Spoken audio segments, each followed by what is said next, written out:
శ్రీ గురుభ్యో నమః, శ్రీమాత్రే నమః.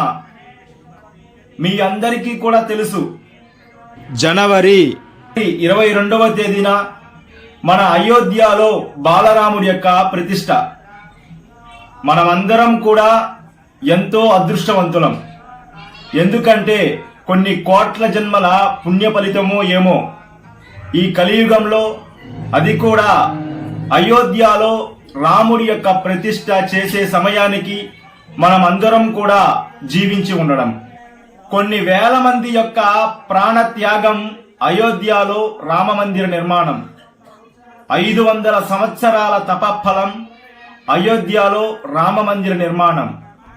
అలాంటి అయోధ్య రామ మందిరంలో బాలరాముడి యొక్క ప్రతిష్ట చేసే ఆ ఒక్కరోజు మాత్రం రాముడి కోసం ఇలా చేయండి. ఇలా చేస్తే అయోధ్య రాముడి యొక్క ప్రతిష్టలో మీరు భాగస్వాములు అవుతారు. మరి 22వ తేదీన అంటే సోమవారం మీరందరూ కూడా లేచిన మొదలు శ్రీరామనామాన్ని జపిస్తూ ఉండండి. అసలు రాముడి కన్నా గొప్పది ఏమైనా ఉంటే అది రామనామం మాత్రమే. ఆ రామనామాన్ని జపం చేస్తూ ఆ రోజంతా గడపండి. సమయాన్ని వృధా చేయకుండా ఆ రోజంతా మీ వల్ల ఎంత రామనామ జపాన్ని చేయనవుతుందో అన్ని వేళ రామనామ జపాన్ని చేసి అదే రోజున అసుర సంధ్య వేళ అంటే 5:30-6 గంటల లోపల మీరు చేసిన ఆ రోజంతా చేసిన రామనామ జపం యొక్క ఫలితాన్ని ఆ అయోధ్య రాముడికి మనసారా మానసికంగా అర్పించండి.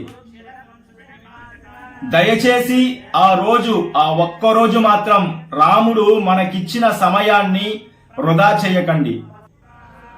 ఈ అవకాశాన్ని మీ అదృష్టంగా భావించండి.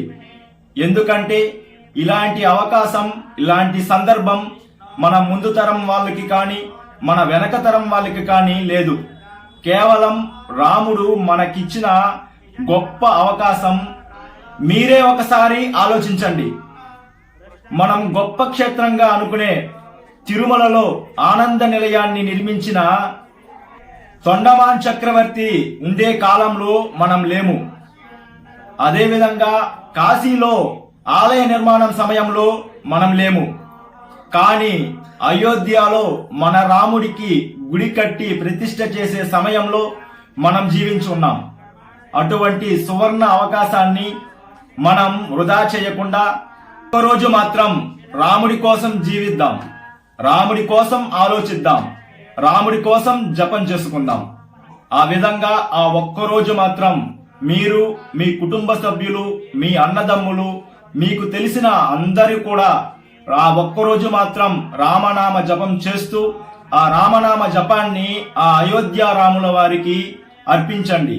మానసికంగా మనం చేసిన రామనామ జపం యొక్క ఫలితం ఖచ్చితంగా సందేహం లేకుండా ఆ అయోధ్య రాముడి యొక్క పాదాల చెంతకు చేరుకుంటుంది. జై శ్రీరామ్. శ్రీమాత్రే నమః. శ్రీ హనుమాన్.